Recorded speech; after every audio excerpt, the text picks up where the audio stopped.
some years ago when I was a member at a Lutheran church in New York City. Now, as a member of this Lutheran church and someone pretty friendly with the pastor, I got an invitation one April to attend a service across the street at Central Synagogue. This was in Midtown Manhattan. It was the annual Yom HaShoah service. I was a little embarrassed to say that I didn't know entirely what Yom HaShoah was. I knew that the word used in Hebrew for the Holocaust was the Shoah, but I didn't know that it was the solemn day of remembrance in Israel and other parts of the world until that service.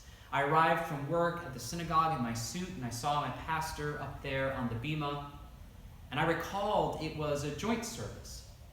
So I settled in for it to begin with some of my fellow members of the Lutheran community gathered around me in the sanctuary with the members of the Jewish community. The music was beautiful. The message that the rabbi delivered was gripping and deeply insightful.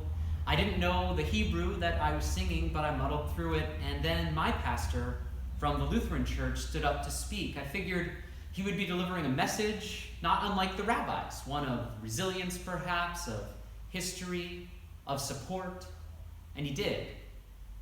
But before he offered his support, before he said anything about resilience, even before he talked about never forgetting, he said something else. He said he was sorry. He took that time in front of the assembly gathered at Central Synagogue to apologize for the way the Lutheran Church in Europe failed to protect Jewish lives, and the way the Lutheran Church practiced anti-Semitism, and the way the church was complicit, if not participatory, in the events that led to and contributed to the Shoah. In short, he was asking forgiveness for the unforgivable, watching the humility of doing something so hard, to stand and represent a kind of quiet, slinking evil in the threads of one's own faith was astounding. It is something I simply will never forget. Now, if this story sounds familiar to you a little bit, it's because I wrote about it in a weekly message around this time last year. There were some kind comments about the piece, and it was shared, I believe, with some friends and family. And I know that Sandy, the president of Saf Marav, the Jewish congregation who shares our space here, liked the piece enough to share it with her congregation.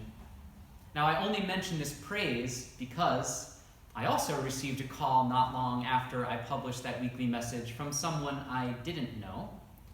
They said they had some sort of long-past connection to the church. Just so you know, everyone who calls me explains that in some fashion. But mostly what they wanted to do was to talk about what I'd written. One question they asked, what about all the other people who died? She also asked, don't you think if we keep talking about this, if we keep bringing it up, that we will never get past it? They asked. I listened to these questions like these, and to a kind of sad reasoning that I have to guess comes from a kind of script running in this person's head, perhaps for a lifetime. I just listened, mostly silently. There was not a lot of room for comments in the script that this person was saying. And when they were done, I said, I'd like to address some of your concerns and questions because I do have some thoughts on this, but honestly, it doesn't sound like you called me for me to do that. They replied, no, I don't want to hear anything you have to say about it. I said, okay, well, I'm glad we got this conversation started, or something like that, and they promptly hung up. Now, here at First Unitarian Church of Honolulu, we set our worship calendar with special dates and observances early in the calendar year, so I knew that this day, this Sunday, we would be commemorating Yom HaShoah. And I gotta be honest, friends, a part of me over the past few weeks wondered about changing the topic, about literally talking about something else. In these times, I thought, in what people are going through, do we need to be talking about this. For many of us, indeed, for so much of the world, the Holocaust, the Shoah, is the epitome of evil in this world. Those events stand in the modern shared collective memory as the great warning to a people who consider themselves beyond the kinds of barbarism or horrors that perhaps less civilized ages held in there. Every child in my generation, at least, was taught of this monstrosity of human evil, and we grew up pondering the lengths to which evil minds and actions can go if left unchecked. We wept as children reading the diary of Anne Frank. And I don't think it's stretching to say that there is not a harder piece of human action against other humans to consider in modern history than the events of the Shoah. Even the name Shoah in Hebrew means whirlwind in some places, but it also appears in the Hebrew scriptures to mean great and catastrophic destruction. Great and catastrophic destruction. So knowing this, knowing how hard it is to face this history, I wasn't sure if maybe we should talk about something else this week and look at this again next year when things have maybe calmed down a bit, when it's a better time.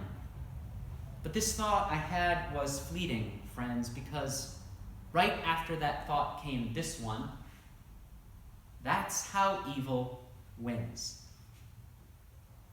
Now, in our tradition, in Unitarian Universalism, we don't spend that much time talking about what is evil.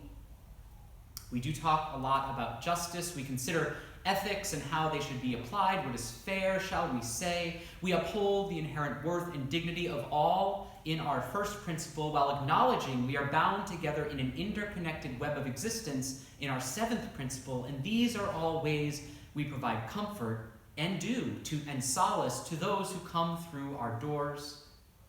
Those fleeing the watchful, critical eye, perhaps of other faiths and of concepts of a presence that is meant to be universal and loving, yet seems at times to behave badly, if not spitefully or thuggishly, toward humankind. It is on the question of evil itself that many struggle with those faiths that try to square an omnipresent, all-powerful, loving force with the actual historical events of history like the Shoah. For how can a loving, all-powerful God allow such a thing to happen as this? Perhaps you've heard the story of the victim of the Holocaust who goes up to heaven. While he's up there, he's talking to some friends of his there in heaven, and he tells a Holocaust joke to the group.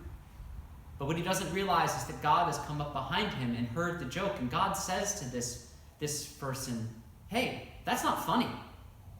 And the guy turns around to God and says, "Yeah, I guess you had to be there." See, this story is sometimes told as a joke, but I don't think it's really a joke. This little story speaks to the truth of a countless many who experienced what happened in the Holocaust and decided that there simply could not be a God. At least there could not be a God much concerned with the affairs of humankind in the ways so many faiths professed God was. This caused a major theological crisis for many, and it still does. One of the great, most influential works of literature that came from these horrors was by Elie Wiesel, entitled Night. Night was Wiesel's autobiographical recounting of his time in Auschwitz and Buchenwald, but he calls it his deposition. He could not bring himself to call it an autobiography or a diary. I'm sure many of you have read it. There are passages that are indelible in the mind of any reader that I will not recount here, but one of the themes of the work is the death for Wiesel of the God of his understanding at that time. After witnessing the horrors around him and flowing through him, he says this in his book: "Never shall I forget those moments which murdered my God and my soul and turned my dreams to dust." And a generation of people joined with Wiesel in questioning, maybe for the first time, whether there could be a loving force in charge of much of anything in the world, or whether there is merely silence. And I know that the Jewish Holocaust, the Shoah, is not the only Holocaust that humans have wrought upon other humans. First Nations persons on the continent, persons captured and abducted in the Atlantic slave trade, the lives of Hawaiian people that were altered and taken on this very island. The history of humanity and its treatment of other members of the human family is a horror show in many ways. And if I am assigning the best possible motives to the person who called me up to talk about my writing because the Yom HaShoah service I attended, I think part of their point was that we should not forget all of these atrocities too. But apart from that being extremely hard on the soul to do very often, and apart from it being nearly impossible, thinking like that misses the point. One of the astounding characteristics of the Shoah, one of the pernicious elements, one among the many horrors we must not forget, and one that is particular to that event, is the silence of neighbors who watched it happen. Not an invading army, not a conquering force, not a nation negotiating a border with another by force, but neighbors participating or staying indifferent to what was happening around them, knowing a regime was making a list of names to find, of lives to destroy. And it was this that Elie Wiesel pointed to, who explained, see, the opposite of love is not hate, it's indifference. The opposite of beauty is not ugliness, it's indifference. The opposite of faith is not heresy, it's indifference. And the opposite of life is not death, but indifference between life and death. Because of indifference, one dies before one actually dies. And friends, it is hard not to think about death right now. Never have we lived in a time when death counts. Lists of our neighbors lead the headlines of news we shouldn't be watching as much as we are. And how gruesome is it that we watch simply for less deaths, lower numbers, in a count that might tell us safety is coming for us, when a family, a community of loved ones will be grieving the loss of every single person in those totals we hear every single day. We look and we look and we look again at a trauma of loss and aching of longing. We look and we look and we look again for something of meaning or love in all of this. We look and we look and we look again, turning perhaps to the source of all life for some of us. And all we have are questions. All we can ask sometimes is why? And all many of us ever hear is silence. This month's spiritual theme, though we have not mentioned it explicitly at every service, is mystery. We spoke last week about the mystery of faith, but we are faced this week with the mystery of evil, of how this corroding force seems always to wend its way into the course of human events. As a community, we fight injustice, we fight inequity, we fight for equal treatment under the law, and as we labor, as we look for causes to address, ways to find a remedy, there are times I fear that at the root of the trouble remains a kind of evil, a kind of indifference of one person to the suffering of another, and I do not like what I see. I want to turn away. I want to talk about a different subject on a Sunday, maybe. I want to give up at times. And then I remember the bima that April evening on Madison Avenue. I turn again in my mind and see the Lutheran pastor, whose church is across the street, a neighbor, walk to his neighbor's house of worship to beg forgiveness for the line of ministers in which he stands, the line of belief and faith in which he stands, and acknowledge those in that line who helped to spread anti-Semitism, who helped and sheltered a regime bent on atrocity. I turn again in my mind and see a congregation of children of a loving Creator. Let the pastor's words fall upon their hearts. Not with the intention, perhaps not even with the capacity to forgive a crime like this, but with the knowledge that this person, this neighbor, this leader, this friend is not indifferent anymore. That this neighbor before them will look upon this time again and again, returning to the scene of this great and tremendous suffering, the Shoah, if only to remember never to be silent again. Never again. After reading Night, a deeply profound experience for me, I wondered what really became of Elie Wiesel's faith in his relationship with God. And I found this quote from the Paris Review in 1984. Wiesel says, "I rarely speak about God. To God, yes. I protest against him, I shout at him, but open discord about the qualities of God, about the problems that God imposes, theodicy, no. And yet he is there, in silence, in filigree." And I'll tell you, my friends, I get that. I don't talk about this much, but I talk to God every night, or to some force at work in time or in the universe. Maybe I talk to nothing, but it helps me to hear the words. And the main thing I hope for always is strength that I need to help others and guidance to serve this community well. I yell sometimes when I'm angry. I plead sometimes when I'm in pain, but I do thank God every day for the day that just passed.